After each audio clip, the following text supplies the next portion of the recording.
ನಮಸ್ಕಾರ ವೀಕ್ಷಕರೇ, ಶುಭೋದಯ. ಹೇಗಿದ್ದೀರಾ ಎಲ್ಲರೂ? ನಿಮಗೆಲ್ಲರಿಗೂ ದೈವಿಕ ಅನುಭವಗಳು ತಂಡದಿಂದ ಶುಭ ದಿನ ಮತ್ತು ನಿಮ್ಮೆಲ್ಲರಿಗೂ ಭಗವಂತ ಆಯಸ್ಸು ಆರೋಗ್ಯ ಕೊಟ್ಟು ಕಾಪಾಡಲಿ ಅಂತ ನಾನು ಬೇಡ್ಕೊಳ್ತೀನಿ. ಇವತ್ತಿನ ಅನುಭವ ಹಂಚಿಕೊಂಡಿರೋರು ಉತ್ತರ ಕರ್ನಾಟಕದ ಭಕ್ತರು. ಅವ್ರಿಗೆ ಜೀವನದಲ್ಲಿ ಎಂಥ ಗಂಡಾಂತರ ಬಂದಿತ್ತು ಅಂದರೆ, ಆ ತೊಂದರೆಯಿಂದ ಅವ್ರ ಜೀವವೇ ಹೋಗೋ ಹಂತಕ್ಕೆ ಬಂದಿತ್ತು. ಅದೇನು ಅಂದರೆ, ಚಿಕ್ಕ ವಯಸ್ಸಿನಲ್ಲೇ ಅವ್ರ ಮೇಲೆ ಯಾರೋ ಕೆಟ್ಟ ಪ್ರಯೋಗ ಅಂದರೆ ಮಂತ್ರ ಪ್ರಯೋಗನ ಮಾಡಿದ್ರಂತೆ. ಇದ್ರ ಪರಿಣಾಮ ಅಂದರೆ ಯಾವಾಗಲೂ ಇವರಿಗೆ ಜ್ವರ, ಅನಾರೋಗ್ಯ ಅನ್ನೋದು ಕಾಡ್ತಾನೇ ಇತ್ತು. ಅದು ಅವ್ರ ವಿದ್ಯಾಭ್ಯಾಸದ ಮೇಲೂ ಪರಿಣಾಮ ಬೀರುತ್ತೆ. ಯಾಕಂದರೆ ಜ್ವರ ಇದ್ದಾಗ ಓದೋಕ್ಕಾಗಲ್ಲ, ಪದೇ ಪದೇ ಆರಾಮಿರೋದೇ ಬಿದ್ದರೆ ಹೇಗೆ ಓದೋಕ್ಕೆ ಸಾಧ್ಯ? ಬರೆಯೋಕ್ಕೂ ಆಗಲ್ಲ, ಸ್ಕೂಲಿಗೆ ಹೋಗೋಕ್ಕಾಗಲ್ಲ. ಹೀಗಾಗಿ ಅವರು ಓದಿನಲ್ಲಿ ಅಷ್ಟೊಂದು ಮುಂದೆ ಇರಲಿಲ್ಲ. ಜೊತೆಗೆ ಕೆಲವು ಪುಂಡು ಪೋಖರಿಗಳ ಸಹವಾಸದಿಂದ ಅವ್ರಿಗೆ ಬೇರೆ ರೀತಿಯಾದಂಥ ಕೆಟ್ಟ ದುರಭ್ಯಾಸಗಳು ಅಂದರೆ ಸಿಗರೆಟ್ ಸೇದೋದು, ಕುಡಿಯೋದು, ಗುಟ್ಕಾ ತಿನ್ನೋದು, ಅದು ಜಸ್ಟ್ ಬರೀ 10th ಕ್ಲಾಸ್ ಅಂದರೆ 10ನೇ ತರಗತಿನಲ್ಲಿ ಇವರು ಇದನ್ನೆಲ್ಲ ಕಲ್ತಿದ್ರಂತೆ. ಇವತ್ತು ಈ ವಿಡಿಯೋನಲ್ಲಿ ನಾವು ಏನು ತಿಳ್ಕೊಳಕ್ಕೆ ಹೋಗ್ತಾ ಇದ್ದೇವೆ ಅಂದರೆ, ಈ ವ್ಯಕ್ತಿ, ಈ ಭಕ್ತರು ಹನುಮಂತ ದೇವರಿಗೆ ಶರಣಾಗಿ ನಡೆದುಕೊಳ್ಳೋಕ್ಕೆ, ಸೇವೆ ಮಾಡೋಕ್ಕೆ ಶುರು ಮಾಡಿದಾಗಿಂದ ಯಾವ ರೀತಿ ಅವ್ರ ಬದುಕು ಬದಲಾಯಿತು ಅನ್ನೋದನ್ನು ಅವ್ರು ನಮಗೆ ಬರೆದು ಕಳಿಸಿದ್ದಾರೆ. ಸರಿ, ಈಗ ಅವ್ರದ್ದೇ ಮಾತಿನಲ್ಲಿ ಕೇಳೋಣ. ನನ್ನ ಹೆಸರು ಅಂದಾನಯ್ಯ ಅಂತ, ಉತ್ತರ ಕರ್ನಾಟಕದ ಒಂದು ಹಳ್ಳಿಯವರು. ನನಗೆ ಈಗ 25 ವರ್ಷ ವಯಸ್ಸು. BCA ಮಾಡ್ಕೊಂಡಿದ್ದೀನಿ. ಒಂದು ಕಂಪ್ನಿಯಲ್ಲಿ ತುಂಬ ಚೆನ್ನಾಗಿ ಕೆಲಸ ಮಾಡ್ತಾಯಿದ್ದೀನಿ. ನಾನು 10ನೇ ಕ್ಲಾಸ್ನಲ್ಲಿದ್ದಾಗ ನಮ್ಮ ಅಜ್ಜಿ ಮನೆಗೆ ಹೋಗಿದ್ದೆ. ಅಲ್ಲಿನ ಯಾರೋ ನನ್ನ ಮೇಲೆ ಮಾಟ ಮಂತ್ರ ಪ್ರಯೋಗನ ಮಾಡಿದ್ರು. ನಮ್ಮ ಅಜ್ಜಿ ಮೇಲಿರೋ ಕೋಪಕ್ಕೆ ಮೊಮ್ಮಗನಿಗೆ ನೋವಾಗಲಿ ಅಂತ ನಮ್ಮ ಮೇಲೆ ಪ್ರಯೋಗ ಮಾಡಿದರು.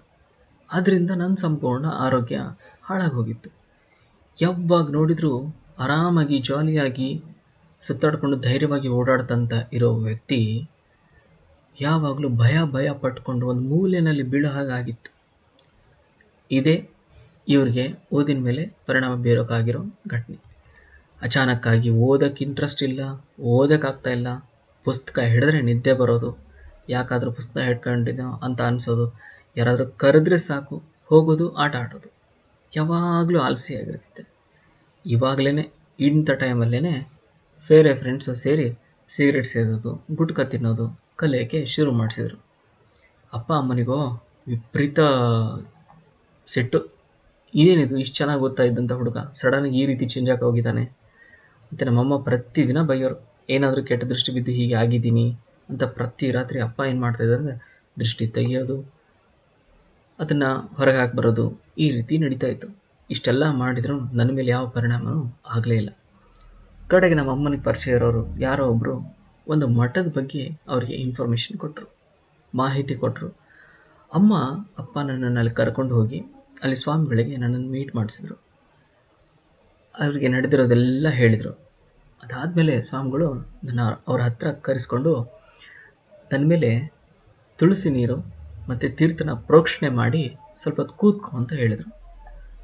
ಆಮೇಲೆ ಸ್ವಲ್ಪ ಹೊತ್ತಿಗೆ ಏನೋ ಒಂದು ರೀತಿ ಯಾವುದೋ ಒಂದು ಕೆಟ್ಟ ಗಾಳಿನೋ ಅಂತ ಹೇಳ್ಬೋದು, ಅಥವಾ ಒಂದಷ್ಟು ಶಕ್ತಿನೋ ಅಥವಾ ಏನೋ ಕೆಟ್ಟ ದೃಷ್ಟಿನೋ ಅದು ನನ್ನಿಂದ ಹೋಗಿದೆ. ಆ್ಯಂಡ್ ನನ್ನ ಕಂಪ್ಲೀಟ್ ದೇಹ ಆರಾಮಾಗಿ ಸೇಫಾಗಿ ಆರಾಮಾಗಿ ಫುಲ್ ಮೊದಲಿನ ಹಾಗೆ ಹೇಗೆ ಫುಲ್ ಪವರಲ್ಲಿ ಫುಲ್ ಜೋಶಲ್ಲಿ ಇರ್ತಾಯಿದ್ನೋ ಅದೇ ರೀತಿ ಫೀಲಿಂಗ್ ಬರೋಕ್ಕೆ ಶುರುವಾಯಿತು.